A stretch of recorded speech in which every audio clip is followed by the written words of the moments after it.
Hello, everyone, and welcome to this webinar organized by the Center for European Reform and Kreab. For those of you who haven't met me, my name is Karl Isaksson. I'm the managing partner of Kreab in Brussels, public affairs consultancy.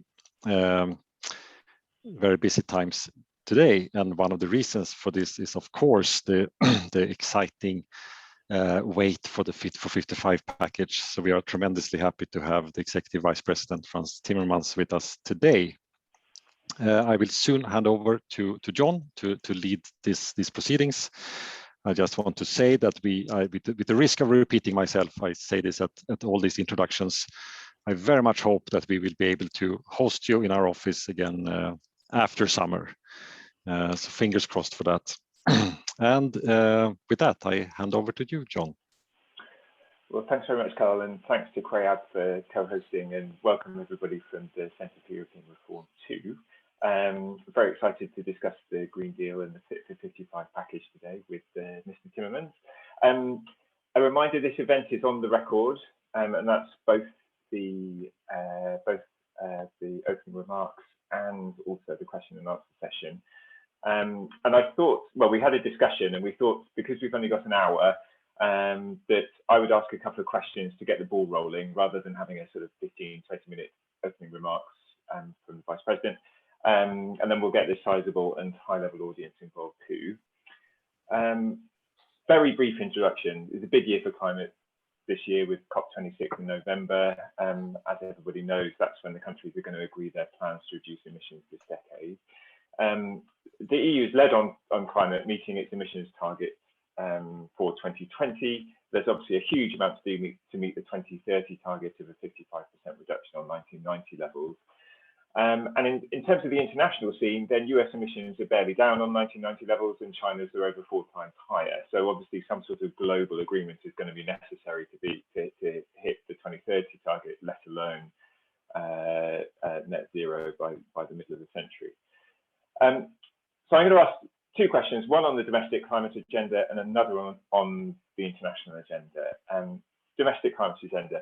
Mr. Timmermans, could you just summarise the new policy initiatives that are going to be announced under the package, the carbon border adjustment mechanism, the extension of the emissions trading scheme, the effort sharing regulation for our audience, and a sense of what they are and how much difference you think they'll make would be really helpful. And also, it'd be really good to know what sorts of political resistance you foresee to the package, or what difficult negotiating elements you've been through and you see coming up in the future from consumers and businesses, perhaps, but also from particular countries. Yes, well, none of this is easy. That's clear.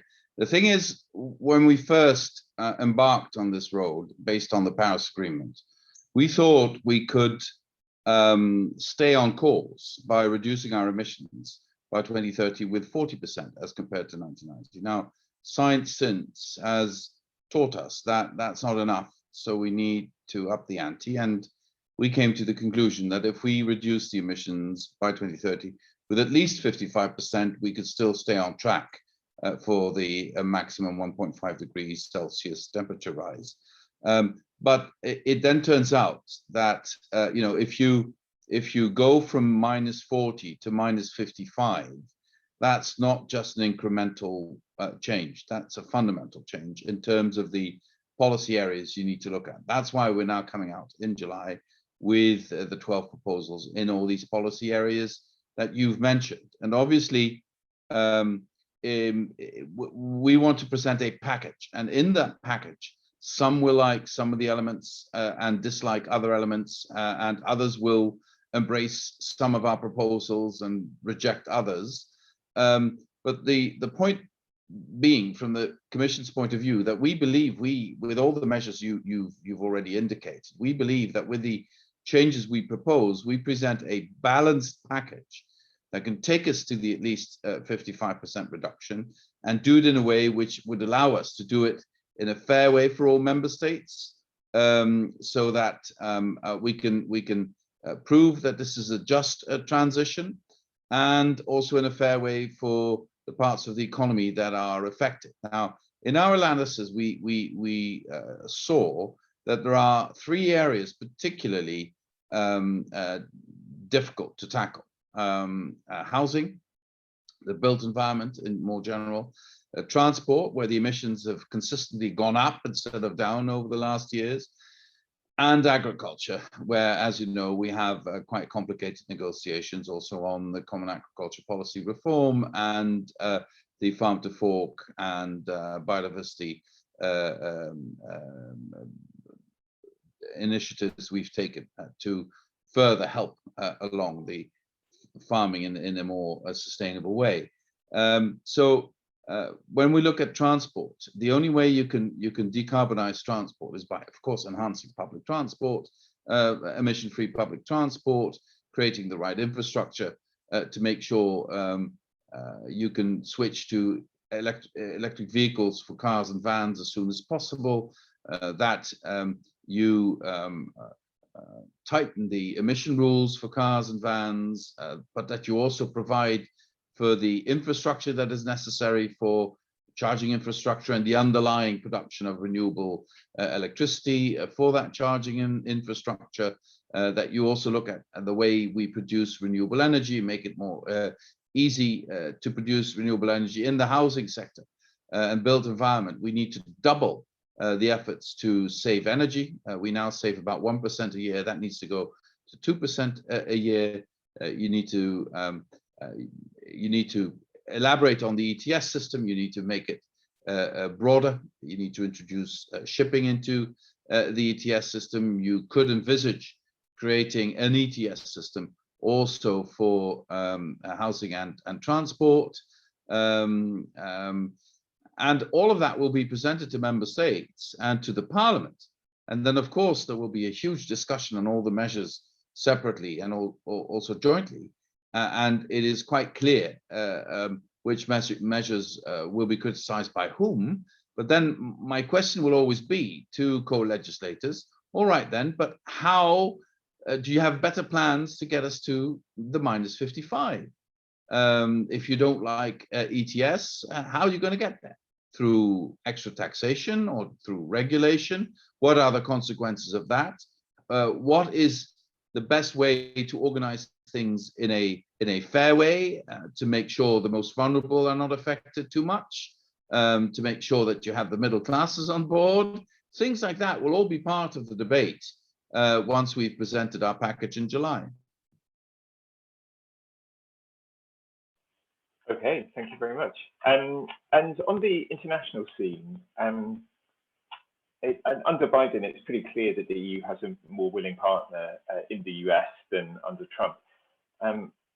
I was wondering if you could tell our audience how big an opportunity you consider this to be, because thinking about US domestic politics, with the Senate, completely at 50-50, with Joe Manchin, the senator from West Virginia, having the casting vote really, and he's from coal country, thinking about the radicalization of the Republican Party. Do you think that the US, even under Biden, can be as willing a partner as perhaps the EU would like? And then also just thinking about COP26, will other countries believe that the US is going to keep its promises and use its considerable heft to push other countries into action? Well, I think the fact that the Biden administration has recommitted to the Paris Agreement has shown great ambition is of huge help in the international scene, because there are a couple of international players who brought about the Paris Agreement and still feel a level of responsibility for it. The US under Biden is one, but also China. And the US committing to this and being very much engaged in all of this also stimulates China not to stay absent from the debates. And China's always also said that it would go for net zero by 2060. Now we still have to see what this means concretely in terms of a 5-year plan and other initiatives they might take, but it's a whole different place than a year ago internationally, where people were criticizing the EU for being alone out there. We're no longer alone out there. We've entered into a green alliance with Japan, and Japan has also committed to climate neutrality by 2050. Canada, South Africa is moving quickly, South Korea, a host of countries is moving in the same direction. So that gives us an opportunity. Now, the US is a bit of a complicated case, as you said. Politically, it could go the other way. But even under Trump, with all his withdrawal from Paris, all his rhetoric, etc., the energy transition in the US kept going. Everything he said about coal didn't lead to less closures of coal plants, more even than before, simply for economic reasons. There is no future in coal, whatever the rhetoric says. So even during the Trump years, at state level, in corporate America, at city level, things were moving in the same direction. But of course, on the international scene, the position of the federal government is of huge importance. But Biden doesn't start from scratch, because things had already moved along in several areas in the US at sub-federal level and in corporate America. Okay, thank you very much. Well, let's turn it over to the audience. As a reminder, you can simply click the raise hand button, and then my colleagues will unmute you and ask you to speak. If you really don't want to do that, then write it in the chat to me, and I'll try and read it out for you, although that's always the second best. So we've got a couple of hands, several hands already. The first one is Natalie Tocci of IAI. Natalie. Okay. Can you hear me? Can you see me? Yeah, we can hear you. Thank you. Well, thanks, Commissioner. A question on the international dimension, specifically on the carbon border adjustment mechanism. I mean, to what extent do you think that it's fair to say that ultimately the success of this is really going to depend on the extent to which it's extended beyond the European Union? I mean, that some sort of carbon pricing is, at least I would say, sort of determined transatlantically as a way to eventually sort of pull China into the game as well. I mean, to the extent that this remains an intra-European affair, yes, important to do so as to avoid carbon leakage and everything, but the climate impact that it will have will remain rather limited. Is this a question, or are you telling me something? No, it's a question. Look, our intention with CBAM, Carbon Border Adjustment Mechanism, is purely to avoid carbon leakage. That is the intention of the instrument. And interestingly enough, even before the instrument coming into being in July, there's been a lot of international debate about this. And I welcome that, because our international partners are wondering, what does that mean for us?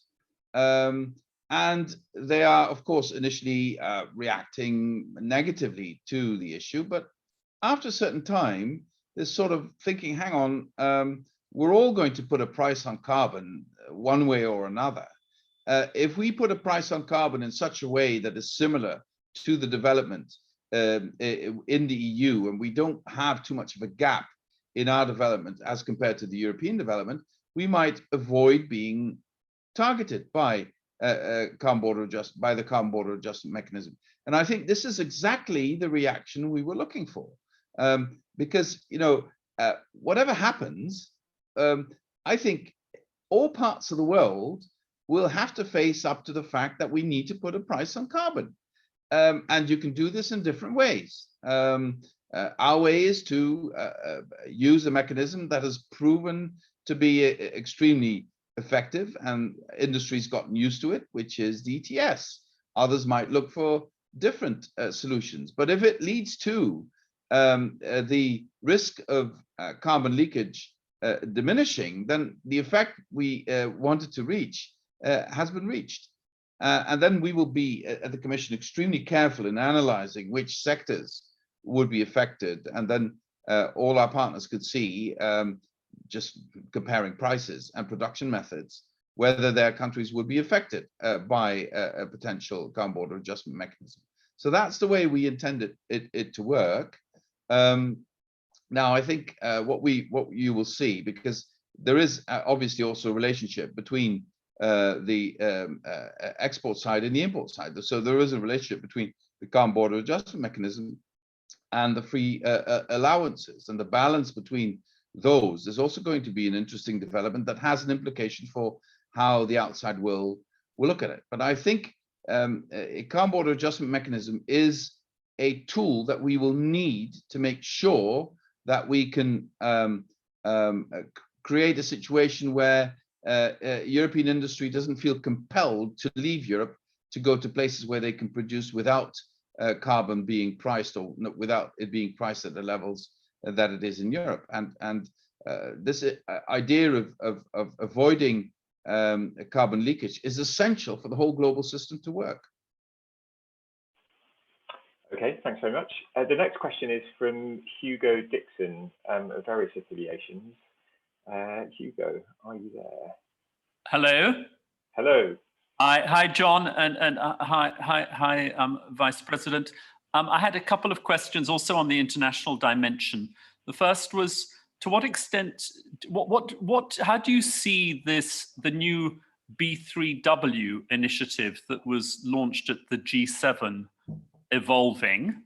And the second is that, have you thought about trying to make some sort of common cause with the G7 on international aviation and shipping? Because it seems to me that compared to 2012, when the last attempt was made by the EU on international aviation, the international dimension has actually changed quite a bit.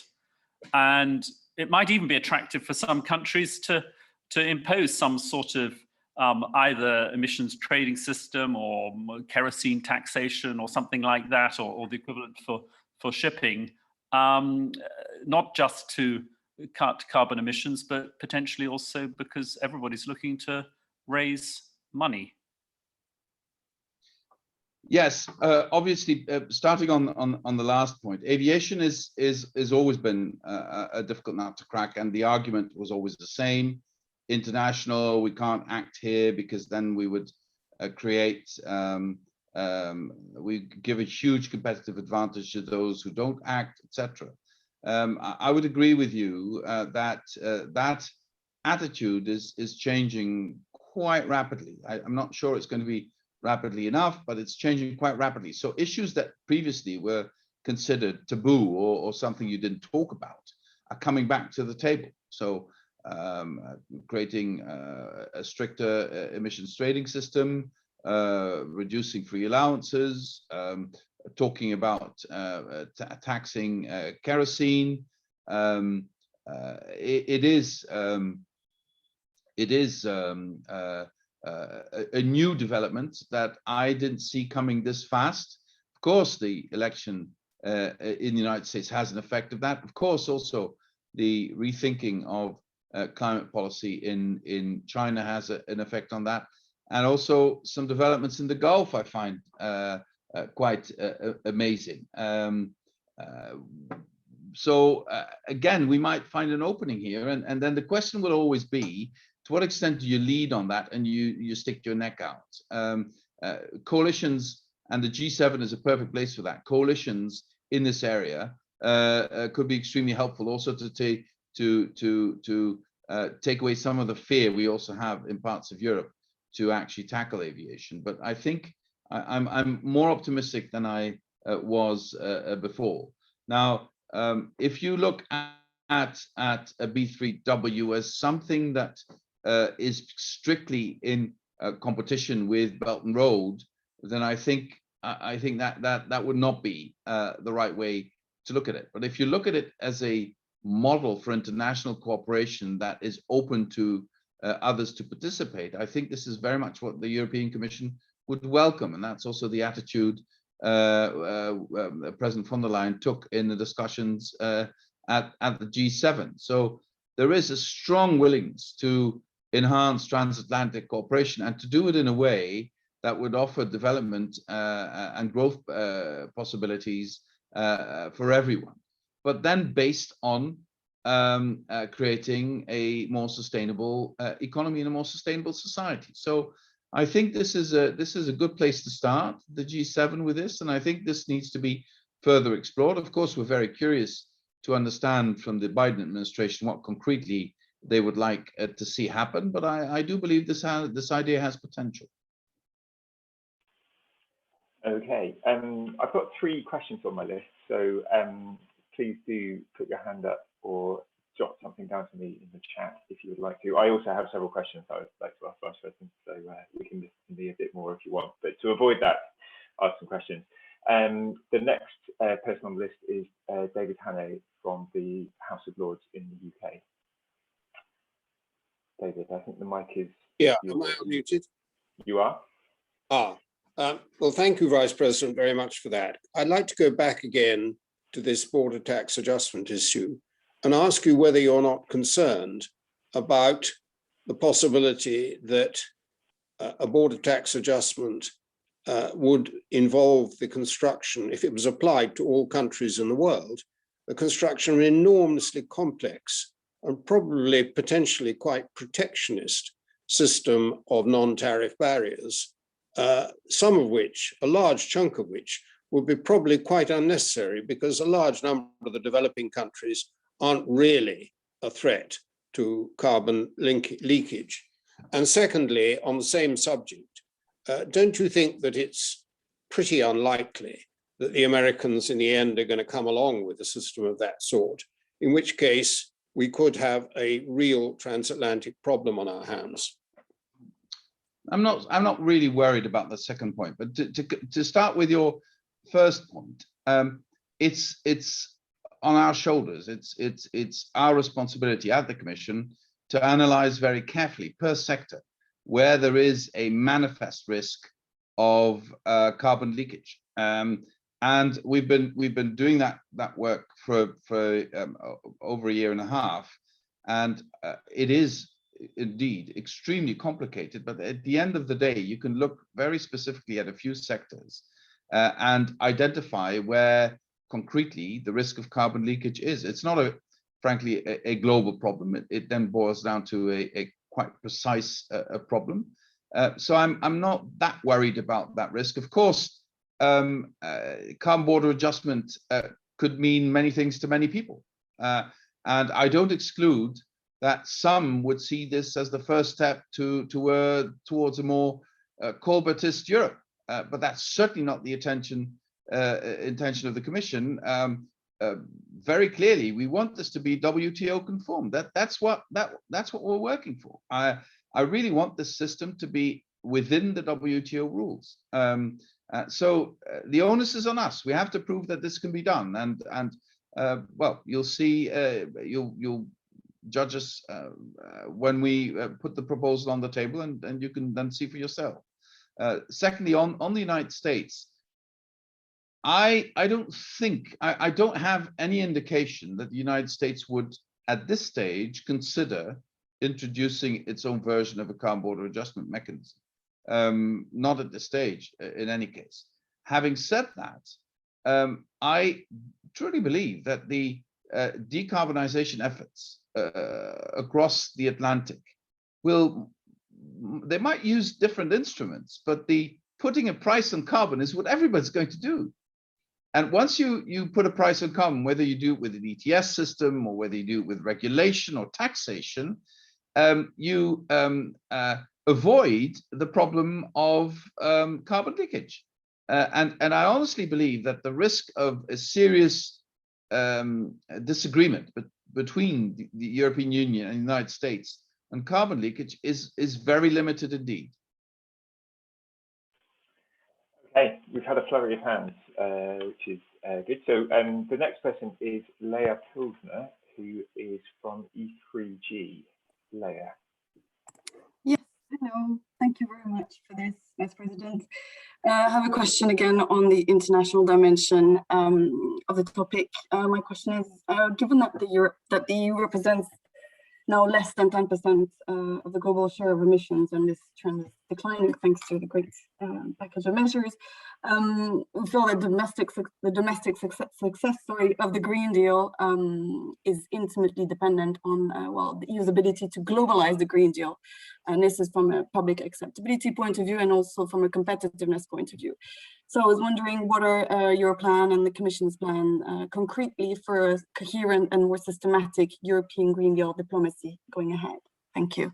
Well, first of all, obviously, the rendezvous is in Glasgow in November, and see what we could do together with our partners to hopefully get the world to embrace the idea that we need to keep global warming well below 2 degrees. And so that's the first rendezvous to prove our point that we can lead together with others to do exactly what you're asking for. Secondly, you know, as I said before, it was quite lonely when we started with the European Green Deal, but somehow also the need to recover after the pandemic has brought home the idea in many countries that we better rebuild in a more sustainable way than where we were before, even in less developed parts of the world, and even in more reluctant countries as far as climate policy is concerned. So I think that has created a more positive dynamic. And at the end of the day, you know, people will not follow the European Union because they think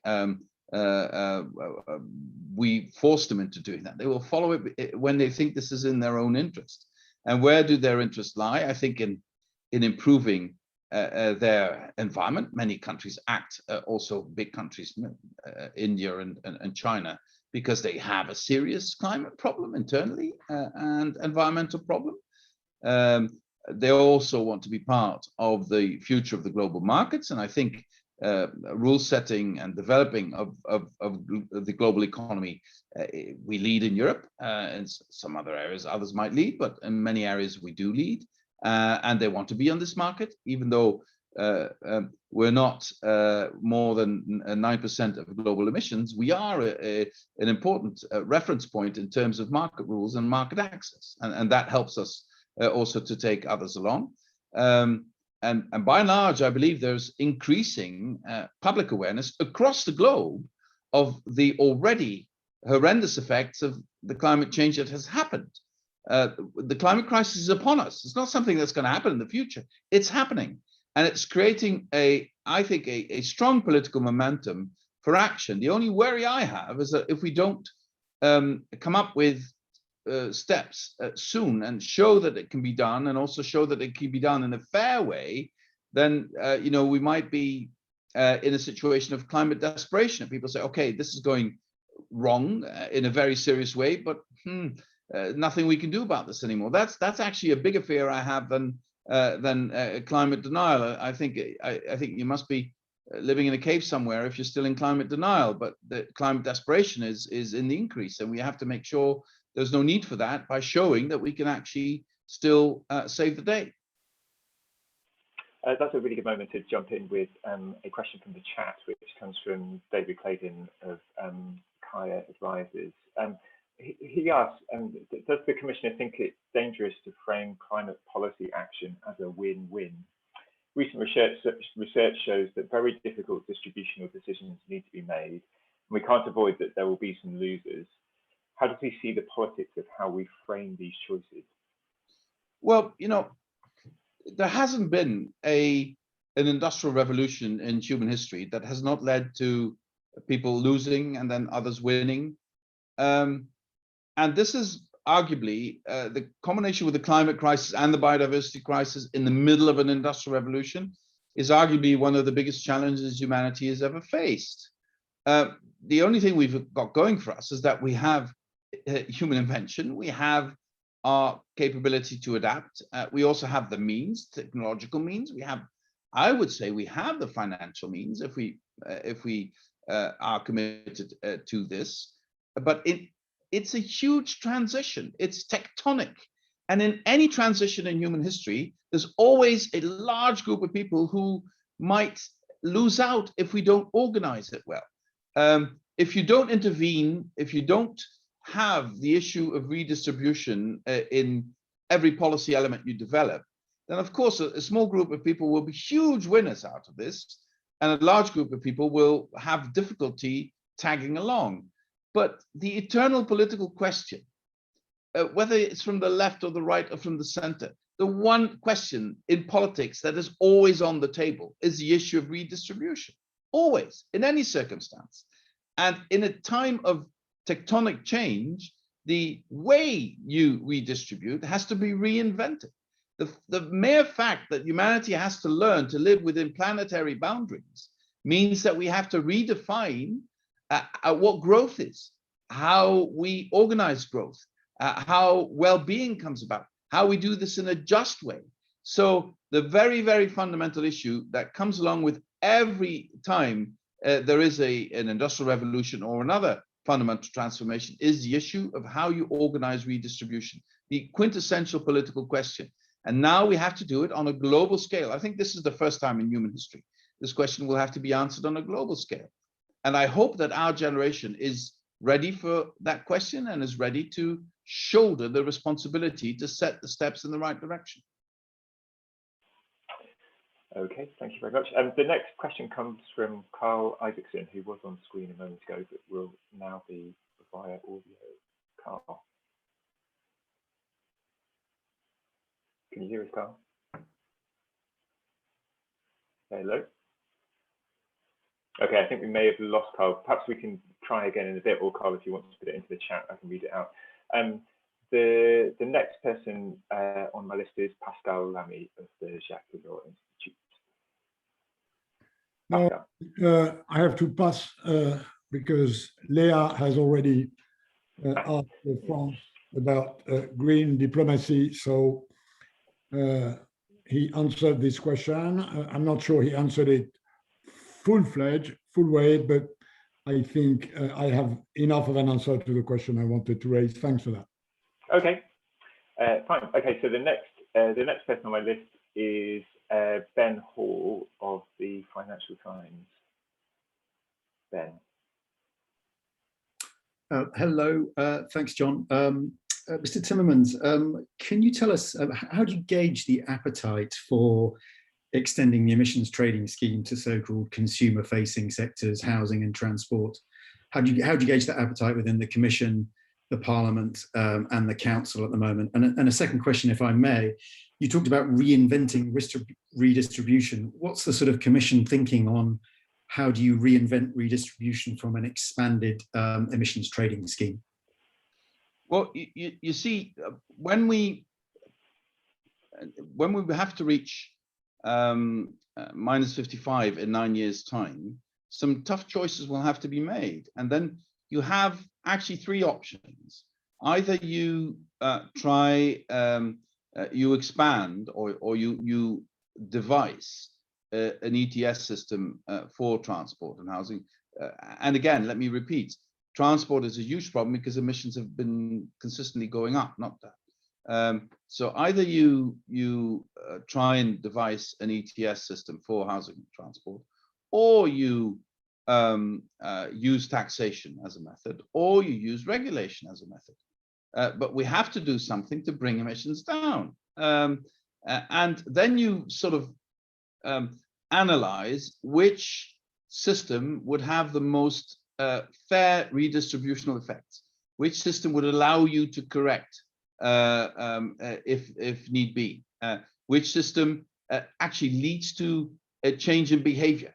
To give you an example, we tax fuel for cars, but does taxing fuel for cars change the behavior of the oil companies? No, because they don't feel any responsibility for that taxation. That's something that they say we produce it for a certain price, and then the state or the government puts on a tax, and that's not our problem. But if you can create a system whereby it is in the interest of those providing the energy to reduce their CO2 footprint, because it's for them, it's money in the bank, that might be more interesting than taxation or regulation. So these are the things we need to analyze very carefully. And of course, there will be many questions about that. But I always come back to the same point. Minus 55% is something we've agreed. That's now set in law. If you don't want it through an ETS system, so what are you going to do then? Tax, regulate? What are the consequences of that? So if you don't like our system, give us a better one, and a fairer one, and we'll talk about it. But I believe that that's our responsibility to take the measures we think are necessary to get us to -55 in 9 years' time, and do it in a way that we believe is fairer than other ways. And then it's up to the co-legislators to decide whether they like it or whether they want to do something else. And on, sorry, now I've lost it. Could you repeat your second question, which was also on ETS, but I've sort of lost it in my answering your first one. Yeah. Ben. Yeah, there you are. Oh, you've gone on mute again, Ben.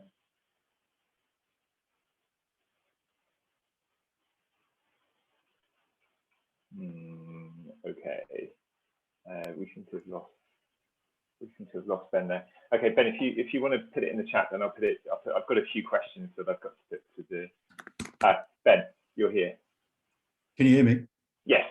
Oh, hi. So it was about reinventing redistribution, an expanded emissions trading scheme. How do you make it progressive? How do you rechannel the proceeds to help the poorer people and poorer housing? Yeah, what you could do, for instance, when you talk about transport and housing, is you could use part of the proceeds to put it in a social fund, and to use the social fund to help people who are at risk of energy poverty, or to help people whose mobility would be unjustly affected by an ETS system. That would give you the means to show that this transition is just.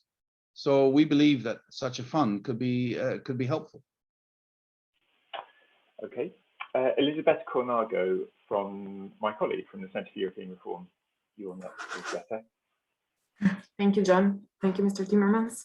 So my question is still about distributional issues, and I think there's another layer there that we have not discussed that, and that's the fact that today, for example, through free allowances of ETS permits, there is in fact an implicit redistribution towards certain heavy industry sectors. So my question is, with the possibility of expanding the ETS that you've just discussed towards consumer-oriented sectors such as road transport and heating, how do you think, how socially acceptable do you think it will be to maintain these transfers in terms of free allowances? And so what kind of timeline for their phase out can we expect? And I guess the second part then to this question is how to strengthen the incentives for heavy industry to decarbonize, because we know that that has been a bit of a slow process in terms of impacts of the ETS so far. So do you think that the implicit carbon price emerging from the ETS is sufficient to boost decarbonization of heavy industry, or do you think additional sticks or carrots are needed there? Thank you. Well, the free allowances were never meant to be eternal, and there has to be a gradual reduction of free allowances for the ETS system to fully function. But it has to be gradual. You have to give industry the time to adapt. I actually believe I'm more optimistic or more positive than you seem to be about the functioning of the ETS system. I think industry, of course, is placed before a challenge, but they've gotten used to the ETS system. They know how it works. Of course, now that the price has gone up so quickly, some are worried, but it's still functioning very well. And the fact that they've gotten used to it and that it's becoming more and more something that how should I say this? It creates a situation where industry understands that you can link putting a price on carbon with the market mechanism, and that's what they like. And I believe consistently the price per ton will keep rising, and that will help the transition. It's advantageous to decarbonize your industry, and again, free allowances have a huge part to play in this. They are extremely important and will remain so for quite some time, but we will have to gradually reduce them. Okay, so I've got Karl's question in the chat. There's a bit of a problem with his microphone, I think. So the question is, I have a question on taxonomy, an area where we see massive interest from all industry sectors. there's a lot of work that's been done and some left to do. Can you give us any indication on the ongoing discussion on where we'll land in regards to gas and nuclear? Well, you know that we will still come out with a position on that. It is absolutely clear that natural gas will have to play an important transitional role. It is simply impossible for all member states and all sectors to go immediately from coal to renewable energy, and already going using gas as a transitional energy source. It has a huge benefit for emissions, which is good, but we also have to make sure we don't get locked into gas forever, because it's transitional, not more than that. And you know, whatever you want, however you want to define it, it is a fossil fuel and it will remain a fossil fuel. And that's not renewable. So you can't say natural gas is renewable. It's a fossil fuel, but it is an incredibly important element in the decarbonization strategy of quite a number of member states and industries, and we need to recognize that. But that doesn't mean that it's renewable energy. It isn't. With nuclear, similarly, nuclear energy has a huge advantage of being zero emissions, but it's also not a renewable energy. It needs fuels, and it has a challenge dealing with the fuels once they have been used. So you can hardly say that it's a renewable energy, but again, it is an incredibly important energy source for zero emission energy. So that's how we look at it. How that would end up in a definition, we'll see later this year. But I really believe that, you know, taxonomy is important, but it's not sort of the Bible for everything in terms of investment. Those who argue if natural gas or nuclear are not fully in the green taxonomy, we can no longer invest in those sectors. That's nonsense, of course. Investment will absolutely be possible and necessary and will happen. But you cannot declare something as renewable if it's not. Simply possible. Okay, we've got 5 or 6 questions and about 15 minutes left, so that's about 2 minutes per answer, which is not nearly long enough. The next person is Chris Morris from BBC News. Chris, you should be on air now. Thank you, John. Afternoon, Commissioner. I wanted to come back to the idea of redistribution on a global scale. I wonder whether you are worried that the issue of climate finance could still derail COP26 somehow. What has happened to the $100 billion a year that was promised by the rich countries, and has the G7 really done enough? Thank you.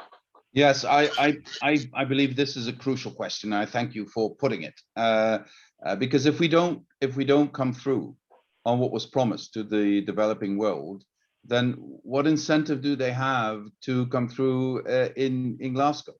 So I really believe, you know, for the European Union, I say without reservation that we did our part more than other parts of the world. But if others now follow through on this, if the Americans come through on this and others come through on this, I think we should consider as EU to look at what we could do more. But for now, I believe the EU has shown a good example, what needs to be done. But we need to get to the 100 billion. It is necessary. But that's not all what I wanted to say about this. If we want to convince, especially African countries and countries in the Pacific, that we mean business, it's not just about the public money that we need to put on the table. It's also about the potential for private investment that we need to unleash. It's about technology transfers in renewable energies. I mean, I won't do it today, but I can talk for hours about the incredible potential of renewable energy for Africa. It is a game changer for Africa. It helps them to leapfrog over a number of developments and to avoid some of the mistakes. They don't need to be locked into fossil fuels eternally. They can with solar power, you can bring energy to the most remote places at low cost. You can create such a generation of renewable electricity that you can be a global player in the future hydrogen markets. There is so much to be gained from not just public money going to adaptation and mitigation from the developed world, but also us making sure that the private investments can be fully used in developing countries. Because investing in renewables is almost a no-brainer. The cost is going down so quickly, the revenues are coming out in so much quicker than if you invest in coal-fired power generation or other traditional energy sources. So why are they not investing? Sometimes because of governance issues, we could help there. Sometimes because of technology transfers issues, we have to help there. We need to be on board for that. And sometimes because there's some blended financing needed, we could do that as well. So I think it's not just about the 100 billion, it's also about being serious about attracting private investment, about cooperation, about embracing African countries and Pacific countries' future energy plans, and about facilitating the realization also with technology transfers. Right, the next person on the list is Daniel Gross from the Centre for European Policy Studies. Daniel. Good afternoon, Commissioner. And I have just a technical question, but I believe it is of enormous practical importance. And that refers to the free allowances. We have seen very little happening in industry in terms of increasing emission efficiency. And that is due to the fact that these allowances are allocated basically pro rata production. So if a company produces less, it gets fewer allowances. And if it changes production process, makes a new plant, then it loses all the old allowances and gets very little no allowances according to the new technology it has chosen. So basically this system of distributing the allowances doesn't provide any incentive for industry. So going forward, the question is, for me, the key issue is not so much how much you will reduce the free allowances, but the way in which you allocate them. Is there some thinking about changing the way free allowances are allocated to make them less dependent on actual production and therefore provide a stronger incentive for decarbonization? I know that there are inside our services discussions going on about this matter, but no final conclusions have been drawn about this. I admire the way you formulate it. You make it sound a bit less complicated than I have perceived it so far, and I think it is a bit more complicated. But the way we want to strengthen the ETS system has to make sure that we provide the right incentives. And we're looking at which the right incentives would be in the future. I think I have to leave it at that for this point. Okay. We've got a question from Matt Hines from the National Grid in the UK, which is about Brexit. So a question on UK-EU climate and energy cooperation. The TCA gives a good basis for a strong energy relationship going forward. How can we ensure that the wider politics at the moment don't negatively affect this? Yeah, good question. The only thing we can do from the EU side is to point to the advantages for both sides of a strong cooperation. And let me take North Sea as a case in point. The potential for offshore wind on the North Sea is incredible, but the loss of efficiency if we don't cooperate very closely with our partners in the UK would be unexcusable. So I do hope we can find common ground on this. I think we're in this together. In terms of the ambition we have, we're more or less on the same line. UK being even slightly more ambitious than the EU, but I hope we can have a rational and discussion about this, and also an approach that starts from the I think, right assumption that that this is truly a win-win situation and not a matter of competition between the UK and the EU. Okay, thank you very much. The next person on the list is Michael Sorga, who is from Der Spiegel. Michael, the floor is yours. Just unmute Michael.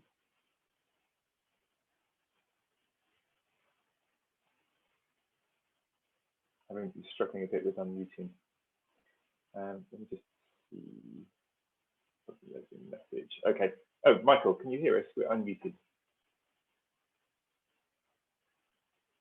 Okay, we're having a bit of a problem with Michael. Michael, if you would like to put your question in the chat, I can ask it. The next person is Winston Beck. Winston, over to you. Yes, thank you very much. Can you hear me? Yeah, we can hear you. Perfect. I work for Heidelberg Cement, one of the largest construction material company in the world, and actually the first cement company to have adopted science-based climate targets. Mr. Timmermans, thank you very much for your presentation. And as you probably know, a majority of our emissions are process-based, which means we need new low-carbon technologies such as recarbonization, but also CCS and CCU. Given the cost of these technologies for the time being, this will require definitely dedicated political support, but also public investments. And as such, I mean, we do support your proposals overall, but we all know that the devil is in the details. But can you tell us a bit about what does new technology, what role do they play in the Fit for 55 package? And also in particular, will there be new funds for technologies such as CCS and CCU?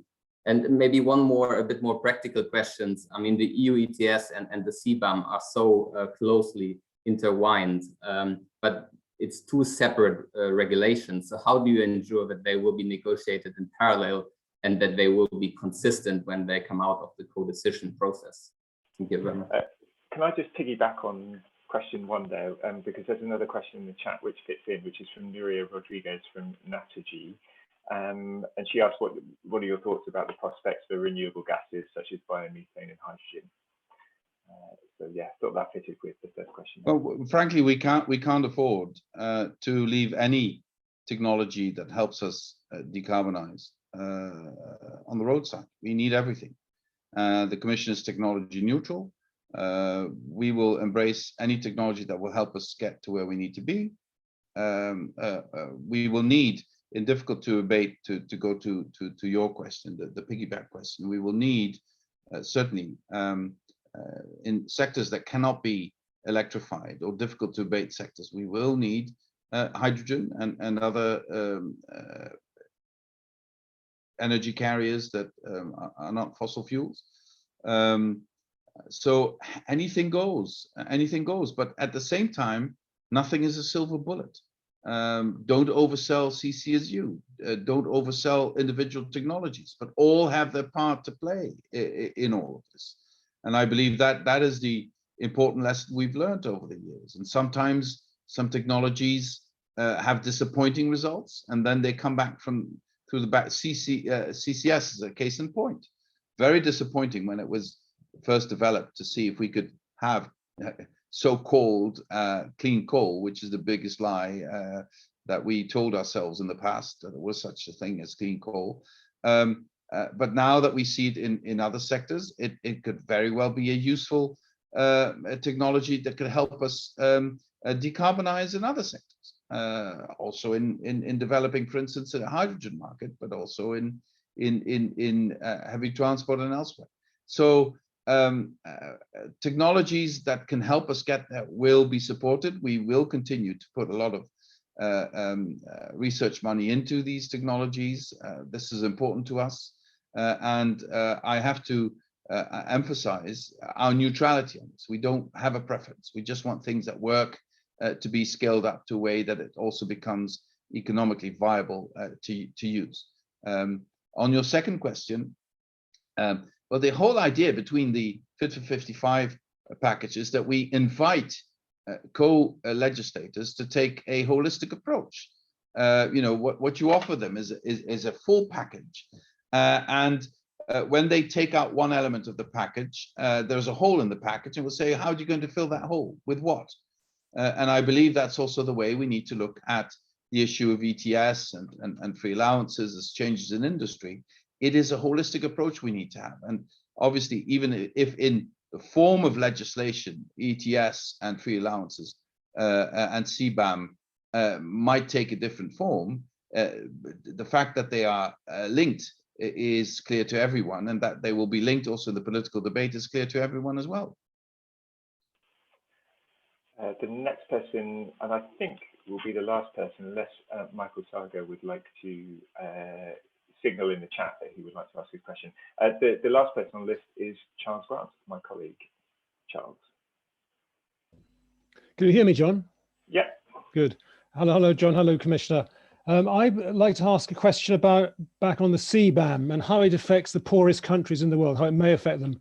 Our CER colleague Sam Lowe published a paper a couple of months ago arguing there's a risk that the very poorest countries in the world will face punitive tariffs on their exports into the EU unless they are exempt from the CBAM. There is, of course, a risk that nasty heavy industries could all relocate to the poorest countries if such an exemption was granted. So there would have to be safeguard mechanisms that could be triggered in the event of a surge of carbon-full exports from those countries into the EU. But I wondered if the Commissioner thought that was a good idea to exempt the very poorest countries in the world. Well, first of all, in part, you've answered your own question. If you give exemptions, and that this has an effect that all CO2 emitting industries go there, you create the very problem you want to avoid with CBAM. But in general terms, it is clear we want CBAM to be WTO conform, and you know exactly what WTO rules are in terms of the relationship with developing countries. It is clear that we don't want the unintended effect of CBAM to be that you stifle the development and market access of developing countries, but how this will be put into form is something for a later date. But the point you raise is clearly on our minds, and is clearly something we're looking at. Okay. Well, I think that's it. Thanks very much, Vice President, for your time and for ranging over so many questions and answering all so effectively. And to everybody for coming in, for making such a big contribution to an excellent debate. Thank you very much. Okay, bye everybody. Bye-bye.